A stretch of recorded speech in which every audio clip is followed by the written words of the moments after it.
Hi there, and thank you for joining me on today's session to talk about Scottish apprenticeships.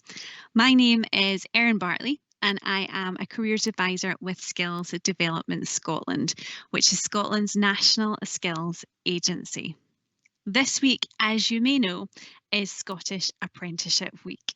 And this is our chance to celebrate apprenticeships and what they provide for individuals, businesses, and the economy across Scotland. This year, as you can imagine, it's a virtual affair. So there is lots happening across the internet. You'll find lots of photos, films, and video input. And if you want to get involved, then the best place to find out more is #ScotAppWeek21. Joining me today, I've got three wonderful guests. We've got a current modern apprentice, Zoe Valentine, and she's going to be joined by her mum, Eliza, as well as her employer, John Mcguire from Pulsion. I can't wait to get talking to them and find out more about their pathway and their journey in apprenticeships. But before we do, I think it's probably a good idea to talk through the different apprenticeships that are out there. Currently in Scotland, we have three different types of apprenticeship. We have foundation apprenticeship, modern apprenticeship, and graduate apprenticeship. And I'm going to talk you through each of those routes in a little bit more detail. Foundation apprenticeships allow you to develop your first steps on the apprenticeship journey and give you an opportunity to gain in-depth knowledge alongside an employer and gain the confidence and skills that you need to progress further with that route. You will find foundation apprenticeships in a range of different subjects and topics. So you'll find foundation apprenticeships in areas like software design, engineering, and even things like accounting. Currently, there are 12 foundation apprenticeships available at SEQF Level 6, but you'll also find other options available at SEQF Level 4 and 5, and some schools offer these to give you those entry steps into apprenticeships and to gain some of the basic skills and knowledge that you will need to proceed. Another option that you might want to consider if you don't feel quite ready for an apprenticeship just yet, and you're someone who has perhaps recently left school, is unemployed and not in receipt of benefits, is our pathway apprenticeship. This really is a starter in the apprenticeship family. It will lead you to industry recognised qualifications and it'll help you to gain the confidence and skills you need to progress onto your next steps. A modern apprenticeship is perhaps the apprenticeship that you've heard of before. This is where you get a chance to get in-depth industry training alongside an employer. So it's that real opportunity to learn while you earn. Graduate apprenticeships are really the new kid on the block. This is an opportunity that is open to anyone aged 16 and over. And as the name suggests, this offers university level qualifications alongside that practical industry experience. Graduate apprentices can study up to master's degree level, and they'll spend most of the apprenticeship getting in-depth industry on-the-job training whilst being supported by their university. It's a really good option for practical learners to get those higher end qualifications. There's a lot of information out there about apprenticeships, and these are really competitive and popular routes. So if you want a little bit more information, have a look at www.apprenticeships.scot. Now, without further ado, let's meet our wonderful guests and have a good chat to Zoe, her mum and employer. Well, hello everyone and welcome this afternoon. Thank you so much for joining me. I'm so looking forward to having a good chat to you all. First of all, though, it's probably a good idea if we introduce ourselves. So Zoe, can you tell us a wee bit about you, please? Hi, I'm Zoe and I am an apprentice at Pulsion. I've been there for a year and a half now and I love what I do. Excellent. Mum. So my name's Eliza and I'm Zoe's mum. I'm also fortunate enough to be the chair of the Parent Council at the high school that Zoe went to, where she started off her career in the apprenticeship world, where she did her foundation apprenticeship. Excellent, good. And John? Yes, I'm John Mcguire. I'm a director at Pulsion Technologies. So I was the person who interviewed Zoe before she came into the business, before she started her apprenticeship. So we run an IT company, a software development company, of which obviously Zoe is now part. Excellent. So you're the lucky one that gets to keep Zoe as an apprentice then? Yeah. Fabulous. So Zoe, let's start with you. We've heard your mum mention there the foundation apprenticeship. Yep. So you took a foundation apprenticeship at school. Can you tell me a wee bit about why you took that option?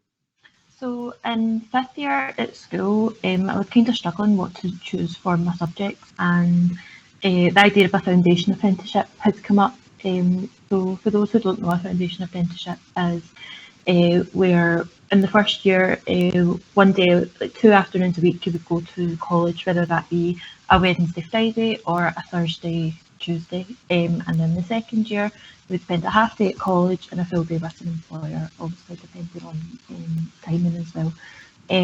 I was fortunate enough to be doing a foundation apprenticeship, and I've always loved IT, and being able to do a foundation apprenticeship is probably it really like solidified that I wanted to do something in IT when I wanted to leave school. Good. So it gave you that real grounding then? Yeah, definitely. Okay, so you've moved on to a modern apprenticeship now, Zoe. Yeah. How does that differ from the foundation apprenticeship? Well, it is very different in terms that I'm not in school anymore, but I'm with both foundation and modern apprenticeship. I'm constantly learning, even like grown in confidence. A year and a half ago, I wouldn't have done something like this at all. And my mum can probably say the exact same thing. I've grown in so much confidence since like doing a modern apprenticeship and even doing the foundation apprenticeship as well. It's been so beneficial for me. What I love is I can see Mum nodding away in the corner. Brilliant. We'll ask you a bit more about that later, Mum. So what advice would you give to any young people that are thinking about either a foundation apprenticeship or a modern apprenticeship? My best advice would be go for it. It's the best thing that I've done, and I cannot recommend them enough. Honestly, it's changed my life. Excellent. You can't get better advice than that. Thank you, Zoe. Now, at this time of year, as I'm sure you're aware from when you did your applications, a lot of young people are doing their applications for apprenticeships. How was the application process for you? Application process was all right for me. Just making sure that I had everything up to date, all my skills set up to date as well, and making sure that I was being like even making sure just keeping everything up to date really. But the application process was pretty easy, and then obviously going to an interview and again building confidence in an interview as well. Do you have any tips for people going through that application process at the moment, Zoe? Best tip I could be is just make sure that you've got all your skills like written down. So even ones that you think are really, really minor, they could be a major part of a company, or they even could be a major part of the job role that you're applying for. But write down all the skills that you know, even any experience you've got within working, or even just like volunteering things as well. It's just write as much as you can in your CV. As a careers advisor, I love to hear that. Skills are everything. So that's fantastic advice. Thank you, Zoe. So one of the main things that attracts people to an apprenticeship is getting a wage as you're getting those qualifications. How has it been earning your own money, Zoe? Yeah, it's been really good, and it's good to have like again a sense of maturity and feeling like an adult. Again, learning on the job and getting a qualification. There's nothing better. So you're learning as well as working, and you're gaining experience at the same time. Good. And did you buy yourself anything nice with that first wage? I actually can't remember. I think I bought myself a new watch actually, which was really nice. Good. That's a nice grown-up thing to buy. Excellent. So you've talked a lot about that learning and being in the workplace. What is it like for you on a day-to-day basis in your apprenticeship? Well, I'm constantly learning, doing new things, like, and expanding on the stuff that I've got, expanding on the skills that I've got already. And I'm always I'm just always feel as if I'm learning constantly, which is such a good thing to do. And it's such a good thing to have as well, because it really boosts your confidence as well, like knowing that you're gaining these skills and expanding on the ones that you've got already. Even just coming into a workplace, some skills, like even communication skills, maybe it's good to expand on them quite a lot. And then obviously, again, gaining so much more confidence as well. You're constantly learning, and it's the best thing you can do. It's lovely to hear as well. So we've touched on the wages as a big attraction to apprenticeships, but obviously that learning is a big part of it too. I know for a lot of the young people that I work with, this is something they would be asking. How do you fit that learning in alongside all the duties and tasks that you'll have in your day-to-day job? I think it's just fit it in whenever you can. I always try and tend to can keep learning while I'm working as well. So again, if I don't understand something, I'll ask somebody for help, or if I know what I'm doing but I don't know 100%, I will query something. Whereas previously I wouldn't have done that. Again, back to the confidence thing. But again, it's just so, like, you're always learning anyway. So whatever you're doing, you're learning, building new skills, even communication skills, as I said previously, and then even doing work, you're expanding on the stuff you've got already. Good. It's very clear from speaking to you, Zoe, that you love your job and your apprenticeship at the moment. What would you say is the best thing about that, bearing in mind your employers who are listening? The best thing is just coming into work every day and just even catching up with people that you've been working and constantly learning. It's just, I think I've grown so fond of it, and the past year and a half that I've been there, it's just been the best thing for me as a person. Excellent. That is so good to hear, and loads of really good tips for young people that are watching. Thank you so much, Zoe. Eliza, I'm going to turn to you now. So what advice would you give to parents or carers of young people who are thinking about going down this apprenticeship route? So I have to say, I was very nervous about Zoe taking on a foundation apprenticeship when she first spoke to us about it. And I think for me, a lot of that was to do with my idea of school was that you did education within school. There wasn't the opportunities that Zoe had to do the foundation apprenticeship. We didn't have that. Probably giving my age away a wee bit here now, to be honest. But she when she approached us about it at first, and I'm sure Zoe will agree with me, in terms of academic subjects, Zoe struggled with the whole learning in a school, and she always found it easier to learn as she was going on. So sitting down in front of a classroom and being given, a set of books to look at was always going to be a struggle for her. And I think probably because she does have obviously an issue with her vision and with her concept of perception and vision. So we looked into it, we explored it really, really deeply. We spoke to lots of people. We spoke to careers officers within the school. We spoke to the senior phase education officer within Western Bartonshire to get their take on it. We went to lots of information evenings within the school, and it really came down to what, at the end of the day, what Zoe wanted to do. So as a parent, we would always support Zoe in any walk of life, whatever she wanted to do. We just wanted to make sure that it was the right choice for her. And don't get me wrong, it was a bit of a struggle initially. Her first year went without any hitches at all. The communication between the college and the school and the parents was very, very good. But we did have some hitches getting into her second year where the placements weren't available in time. So there was a bit of, has she done the right thing here? Is this going to work out? And to be honest, it did work out in the end. And at the end of the day, Zoe came out a completely different person, even in 6th year, to what she was when she started her foundation apprenticeship. And that has just gradually built as she has moved on to do the modern apprenticeship. I mean, I'm sure, John, you'll remember when she first came to Pulsion, even for her interview, she was a very quiet, timid young female, whereas now not saying that she's bullshitting by any manner of means, but she has really developed as a mature young woman. And we are very, very proud of what she has done to get to the stage that she has to now. So touching on that, you said Zoe has changed quite a lot. She's grown in confidence. What's the main ways that she's changed since going through the apprenticeship pathways? So I think more the confidence has been a big thing. Zoe has always been quite reserved, and I wouldn't say she struggled with friendships and relationships, but she was quite a timid person.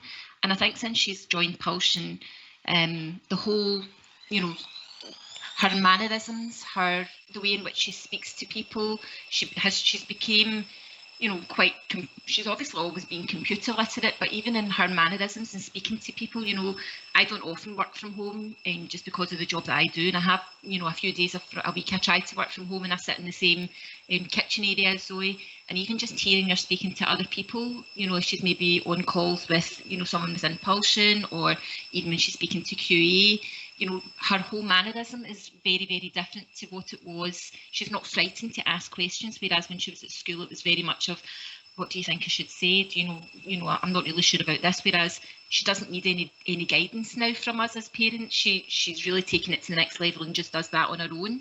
So that's been really, really nice to see. It sounds great. It sounds like you've just really blossomed in the apprenticeship position. Yeah. Zoe. I would say that's a very, very good way to put it. She has blossomed, very much so. Good. So I'm aware, Eliza, that there will be parents and carers watching right now. What would be the main things you would say if their young person is considering an apprenticeship or foundation apprenticeship? If they have any concerns, the first thing they should do is speak to the careers advisor in the school. Make an appointment with your child and the careers advisor and go over any questions that you have. They are more than happy to iron these problems out. And don't be afraid to ask questions. I think that was one thing that I found quite difficult. I think because I wasn't familiar with what a foundation apprenticeship was, it was very scary for me. Whereas now foundation apprenticeships are offered through all of the local authority that we live in, and I know that just because of my role within the school as the chair of the parent council, we have lots of young people coming through that and taking that as a good way forward. And I think now it shouldn't just be looked at as a way of not doing a subject, because it's a subject in its own right, and the experience they get from that is next to nothing. I mean, really, the experience of being able to go and work with an employer for a space of time gives them that grounding, and they should really consider it as something to do within their senior phase education. Thank you so much, Eliza. I think that will have reassured a lot of parents. And I love how you say speak to the careers advisor, because definitely that's what I would recommend every time. Absolutely. Thank you. So John, over to you. So first of all, why did you and your company feel it would be beneficial to have an apprentice? So we traditionally have always been, so we're a software development company, so we've always ended up employing graduates. And as you begin to see our industry mature, you begin to see different roles. It's not just a software developer, but you begin to see different roles within the organisation. And we got talking to somebody, and they had apprentices, and we thought we must give that a try and just see how it works. We identified a role, the role just before Zoe. We had an apprentice before Zoe. And that worked out so well that we thought we'd probably have other roles that we could involve apprentices with. So that's when obviously we put out an ad, I think at that point in time, via their provider, and we ended up interviewing Zoe and another apprentice at the same time who we brought in. So we brought in 2 apprentices after having 1. So they kind of multiplied. But it's been a great experience, and certainly I'm a great believer that you have young people, and sometimes companies will take the view that, well, it's a bit of hassle, you have to go and you have to nurture them, etc. But you get so much out of having apprentices, and it's actually, as well as just the benefits to the business, it's also just the fact that you're you know, I remember somebody saying you can do nothing better than bring on the next generation, and I think it's quite rewarding as an employer to be able to do that as well. And it's great to see people develop. You know, I've seen it from when I've had graduates. I've seen people develop over years to become, you know, really great software engineers, project managers, etc. And it's exactly the same with apprentices. Obviously, Zoe has changed hugely in a year and a half that she's been with us. That is so refreshing to hear. Just such good things to hear about young people, and definitely echoes what we do as careers advisors. So you've mentioned that you have had apprentices before, and there's another apprentice alongside Zoe. What do you expect from your apprentices? So we expect, I think one of the biggest things, and one of the things that I'll always remember from Zoe's interview is enthusiasm. It's like what you want to do is you don't want to come into an interview thinking I don't really know about this. You want to come in and be enthusiastic, and Zoe had enthusiasm in spades. I mean, I think I remember talking about women in IT. She'd been to kind of women in IT events. She'd actually done things herself. You know, she sounded as if, I want to really give this a go. Had a really positive outlook. So I think it's a willingness to learn and just enthusiasm for getting into a role, and it's, you know, it's the start of a new chapter of your life, going from school to work or college to work, whatever. It's a new chapter. So you should just try and embrace it. So I think you get that from apprentices, the fact that you get people that are really keen to learn and want to go places and want to soak up everything that you can teach them. And that is some great top tips for anyone watching about that enthusiasm at interview, and also doing things off your own back, like going to conferences and training sessions. Along the lines of tips then, what specific qualities do you look for in your apprentices? So hardworking, I think, yet again, the thing about Zoe's always, you know, she said she bought a watch with her first wage. She's on time. She's there. I always say one of the great tips for anybody new to your workplace is turn up and do your job, or two starters for one. And Zoe certainly does that. You know, to great degree. So I think we're looking for people that have a bit of intelligence, that we can breed confidence into people, but just the spark that maybe they can go and do a job. But you've just come out of college or school, so you might not have that confidence, and it has to be built.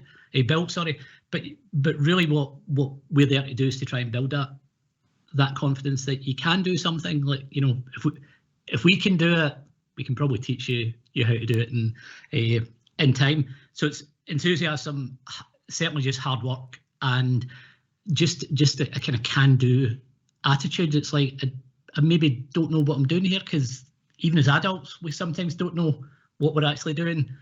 But actually having a go to pick up something and say, well, I'll try and learn it.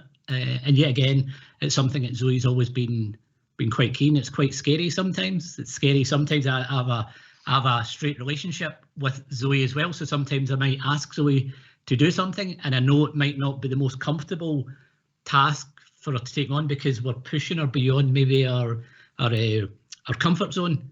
But that's what we've kept doing. I think we're there to nurture and but also just to push people outside their comfort zone, because they can probably do more than they think they can do. But you just have to subtly push people along, but actually keep them. So we're looking for people who are kind of raw material, but it's in terms of that, have the attitude, have a bit of a spark, a bit of intelligence, and a bit of a kind of can-do attitude. Everything else we can hopefully build. And I think it's very clear from speaking to Zoe and her mum that you have built that confidence over the last year and a half. So we've talked a lot about the foundation apprenticeship that Zoe started with. How did you feel about that, and did that have an impact on her getting the modern apprenticeship? We know very little about apprenticeships at the time that we took Zoe on. So the actual differences between them, we knew she would be getting education, obviously throughout the apprenticeship she was doing with herself. But at that point in time, the foundation, I think at the time I was kind of aware that she'd done the foundation, but it wasn't, for me as an employer, it wasn't a huge deal as to whether she'd actually done a foundation or whether she'd come straight from school without having done that. It didn't matter too much to us, but we wouldn't treat somebody more positively or negative depending on the route that they came to a modern apprenticeship. Good. So it's really just them finding their own pathway and what gives them the confidence and experience to get in. It's a lot more about the person than the qualification. I think, because most people have it in them to achieve something in a qualification. It's having the drive and having the enthusiasm. If you really want to do something, you find it of interest, you probably achieve it with the right drive behind you. Again, excellent tips for everyone. My final question, John, what value has an apprentice like Zoe brought to your business? Well, I think it's been great because what we are able to do is, Zoe handles queries from her help desk. She handles for one of her products, she will handle doing forms design. She's been involved in testing as well. So she really for us allows us to.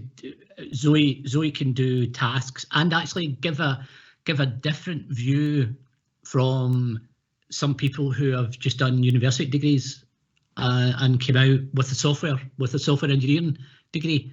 Zoe can provide a different viewpoint, and it's quite good, I think, within organisations to have a mixture of people. I like to think about superhero teams where everybody's got a slightly different strength. If you look at your comics or your Marvel movies, not everybody has amazing strength. People have different super skills, and I think with somebody like an apprentice, and they have different ways of looking at things. An apprentice could be a far better person at testing than a software engineer who'd done 4 years at a top university or whatever. It's just a different skill set. Brilliant. John, I'm totally going to steal that superhero analogy. I love that. That's going to work really well in school. It's mine now. So I'm aware that all of you are very, very busy people. And although I could talk to you all day long and I have umpteen questions buzzing about in my head right now, I don't want to take up too much of your time. But I do want to thank each of you from the bottom of my heart. So thank you so much, Zoe, Eliza and John, for being with us today. For anybody who does want a bit of further advice, as we said, you'll find lots of information at www.apprenticeships.scot. And as Eliza said so succinctly, you can get lots of support and guidance from your school careers advisor. So please do get in touch with us. We are only too happy to deal with inquiries from pupils and from parents and even employers. Thanks very much for listening today. Bye for now.